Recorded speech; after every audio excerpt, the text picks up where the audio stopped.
Hello, c'est Guillaume, ingénieur en finance de marché, crise de gestion, échec financier. Est-ce qu'on assiste ici au naufrage de l'action Atos, la valeur technologique française, ou y a-t-il encore de l'espoir? On a quand même moins 1 milliard qui sont apparus dans ces cash flows en juillet dernier avec des dépôts de plainte d'actionnaires contre le PDG Bertrand Meunier car Atos aurait trompé ses investisseurs. Bertrand Meunier a depuis bien sûr quitté le groupe et a été remplacé. Oui, tu imagines bien que les actionnaires ont évidemment sanctionné ces moins 1 milliard surprises dans la trésorerie d'Atos et 1 milliard pour l'action Atos, c'est pas un petit trou, hein, c'est un gouffre aujourd'hui. Donc oui, la sanction des investisseurs qui vendent le titre en masse de 14,50 € l'action à 7 € et quelques fin juillet. C'est cohérent du coup avec ses fondamentaux. Alors, est-ce qu'il y a un vrai problème de la tech française et en Europe? La réponse est oui, bien sûr, avec une désindustrialisation profonde en France. Le rapport gallois avait été assez clair, hein. Là-dessus, la France a été la pire performeuse d'Europe, tout simplement côté industrie. Donc là, on vient d'assez loin.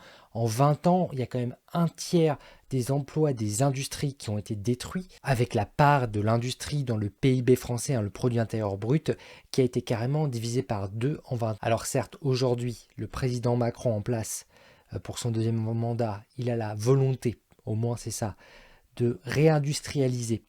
Mais encore une fois, là, on ne prend pas le bon chemin avec des impôts de production qui sont trop élevés.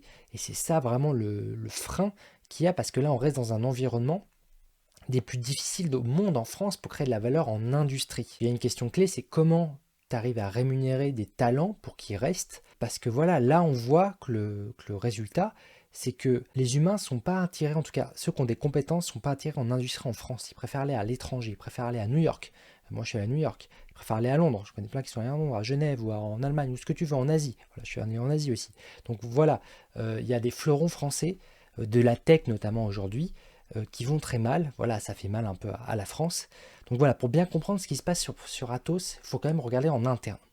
En interne, moi, ce que j'ai lu, c'est un manque de compétences dans le management de la tech chez Atos, qui manque de compétences techniques et qui laisse partir les meilleurs éléments. Donc, outre la composante financière qui est due on va dire, la valeur du travail qui est très taxée en France, il y a aussi une problématique en interne, avec des départs de nombreux employés qui restent en France et qui vont dans d'autres entreprises. Donc apparemment, la gestion RH aussi est pas terrible, et à remettre en cause peut-être pour avoir justement une capacité de garder les meilleurs profils tech qui seraient en partie et continueraient à partir encore de Atos. Donc voilà, aujourd'hui Atos est dans les cordes si on veut contre des concurrents tech US, Europe, avec une menace quand même pour son activité cloud qui prend pas assez de parts de marché, hein, avec une problématique de coût notamment pour un potentiel qu'on aimerait de scalabilité supérieur. Bref, Atos s'inscrit dans la continuité des valeurs qu'on déçu cette année après Worldline.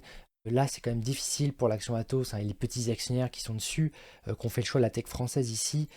C'est pas des moments faciles pour eux. Alors, à sa dernière publication de résultats, Atos Eviden, un des plus gros fournisseurs de systèmes applicatifs et de cybersécurité, il y a du cloud aussi là-dedans, ça affiche quand même 2,6 milliards au troisième trimestre 2023, plutôt stable en Europe, hein, c'est contrasté selon Europe centrale, de l'Est ou de l'Ouest, mais ce qui est notable, c'est que c'est en forte baisse sur ses activités en Amérique, hein. Amérique avec un AS, donc toutes les Amériques, Nord et Sud, centrale aussi, avec moins 13,1%. Donc une baisse à deux chiffres, hein, sur l'activité en Amérique, avec le segment Tech Foundation qui plonge avec moins 7% sur son business, hein. Côté groupe Atos, on reste sur du moins 3%, avec Eviden qui tient le coup avec plus 2,3%. Donc ça, c'est sur sa toute dernière publication récente, hein, du dernier trimestre publié, un troisième trimestre 2023.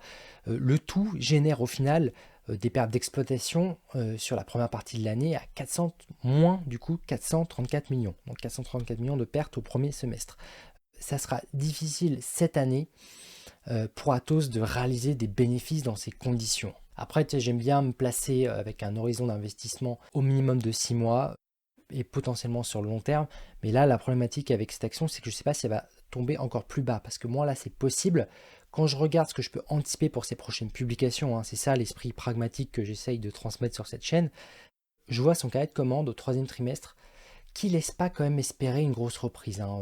Je la vois, elle n'est pas claire du tout là pour les 6 prochains mois. Donc voilà, à mon avis, avec toutes ces grosses acquisitions passées, parce que Atos, ils n'ont pas chômé, ils ont fait pas mal d'acquisitions. ce qui est quand même bien quand tu veux croître et devenir une grande tech française ou européenne. Là, aujourd'hui, Atos, je pense que sa priorité, ça devrait être ce dont je pense qu'elle a besoin, c'est de se restructurer en interne. Et il y a un besoin qui est important là-dessus, pour mieux profiter de toutes les synergies potentielles de toutes ces acquisitions. Aller plus loin dans son business offshore, par exemple avec Syntel, en améliorant son positionnement sur ce qu'on appelle les supercomputers et serveurs. Dans la guerre de l'IA, c'est clé, et du cloud aussi. Il y a vraiment des choses à faire, et Atos travaille quand même dessus. Ils sont pas là à rien faire.